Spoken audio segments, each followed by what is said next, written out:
Everyone dreams about owning waterfront property until the bulkhead fails. A beautiful waterfront home can hide tens of thousands of dollars of shoreline damage just beneath the surface. Hairline cracks, leaning walls, sinking soil, rotting pilings. These are the kinds of problems many people never notice until it's too late. And here in Jacksonville, where waterfront living is part of the lifestyle, understanding the health of a bulkhead is just as important as understanding the condition of the house itself. Today, I'm walking you through the exact checklist serious waterfront buyers should use before purchasing a waterfront property, because protecting the shoreline protects the investment. I'm Amanda Bolwell, your Jacksonville waterfront real estate resource. On this channel, we talk about waterfront lifestyle, waterfront homes, docks, flood zones, insurance, and hidden realities that come with living on the water. And today, we're diving into one of the most overlooked, but most expensive part of waterfront ownership, the bulkhead. A bulkhead is the retaining wall that separates the land from the water. Its job is to hold back the soil, protect the property from erosion, and stabilize the shoreline. Without a healthy bulkhead, the land itself can literally be washing away.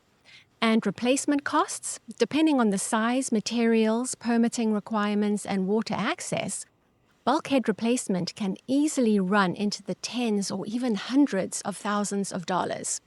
That's why experienced waterfront buyers don't just inspect the house, they inspect the shoreline infrastructure. When viewing a waterfront property, there are several early warning signs buyers should immediately look for. The first is cracking. Small hairline cracks in concrete may not always indicate major structural failure, but large horizontal cracks, shifting sections, or separating joints could signal serious movement behind the wall. With timber bulkheads, watch for bowing, leaning, rotting wood, or missing tie rods. Another major red flag is soil subsidence.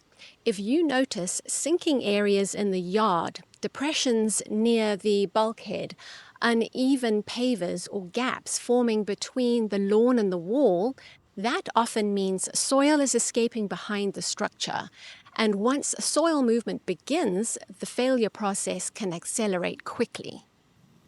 One mistake many people make is only inspecting the bulkhead from the yard side, but the water side often tells the real story.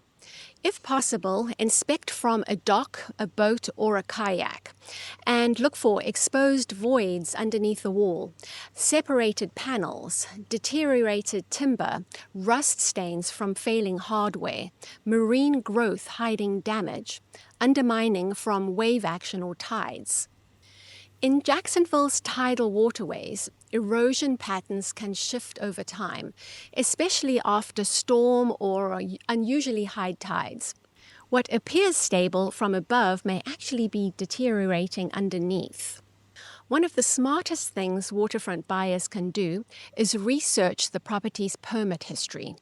This can reveal when the bulkhead was built, whether repairs were permitted properly, prior shoreline stabilization work, dock modifications, or unresolved structural issues. Sometimes a bulkhead may look newer cosmetically, but the underlying structure could still be decades old. A permit search can help uncover whether repairs were simply surface-level patches or a true structural replacement. This is especially important with older waterfront properties where original shoreline infrastructure may be reaching the end of its lifespan. The lifespan of a bulkhead depends heavily on water conditions, maintenance, construction quality, tidal movement, and whether it's exposed to salt water or fresh water. But here are the general ranges most waterfront buyers and marine contractors use as a guideline. Timber or wooden bulkheads typically last between 20 to 40 years. Pressure-treated marine-grade wood can last decades if properly maintained, but lifespan shortens significantly in saltwater environments because of marine borers, rot, constant moisture exposure, tidal movement, barnacle or shell buildup. Poor drainage behind the wall can also accelerate failure. In Northeast Florida, many older timber bulkheads begin showing issues somewhere around 20 to 25-year mark. Concrete bulkheads typically last between 35 and 60 years. Concrete generally lasts longer than timber and handles erosion well, but lifespans depend on the quality of the reinforcement, soil pressure behind the wall, drainage systems, cracking from settling, saltwater corrosion of rebar. Well-built, reinforced concrete systems with good drainage can last decades, but once cracking and erosion begin, repairs can be expensive. Then there's composite or vinyl bulkheads. These typically last 50 plus years. Vinyl systems are becoming increasingly popular because they resist rot, they resist marine borers, they require less maintenance, and they tolerate salt water better. They don't deteriorate like timber. However, they still rely heavily on the quality of the tieback systems, the anchoring, installation, and soil stabilization behind the wall.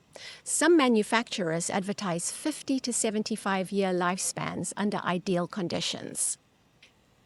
A bulkhead's age alone doesn't tell the full story. A 20-year-old bulkhead that's been maintained properly may outperform a neglected 10-year-old structure. That's why serious waterfront buyers should evaluate visible structural condition, signs of soil loss, leaning or bowing, drainage performance, your permit history, maintenance records, and the condition of the pilings and tiebacks. That's why it's usually a good idea to bring in marine contractors or structural experts during inspections. Now let's talk about maintenance, because even a healthy bulkhead requires ongoing care. One of the biggest overlooked issues is marine growth accumulating on pilings and bulkhead walls.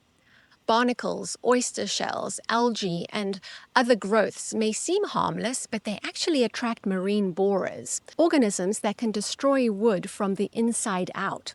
Regular cleaning of pilings and timber structures can help reduce long-term damage.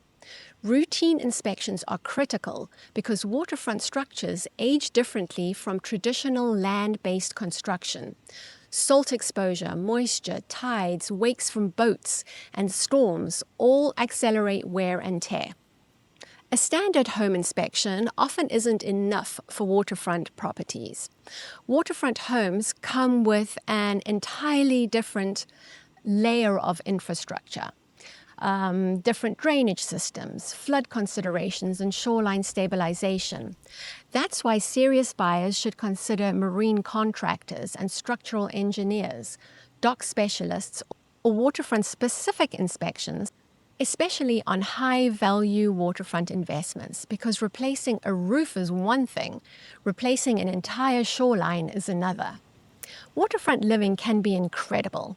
The boating, the sunsets, the wildlife, outdoor entertaining, it's a lifestyle many people dream about. But protecting that lifestyle starts with understanding the shoreline itself. A healthy bulkhead protects not only the property, but the long-term value of the investment.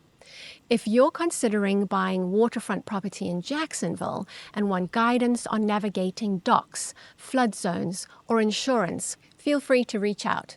And if you found this video helpful, subscribe for more waterfront real estate insights designed specifically for buyers and sellers navigating waterfront living right here in Northeast Florida.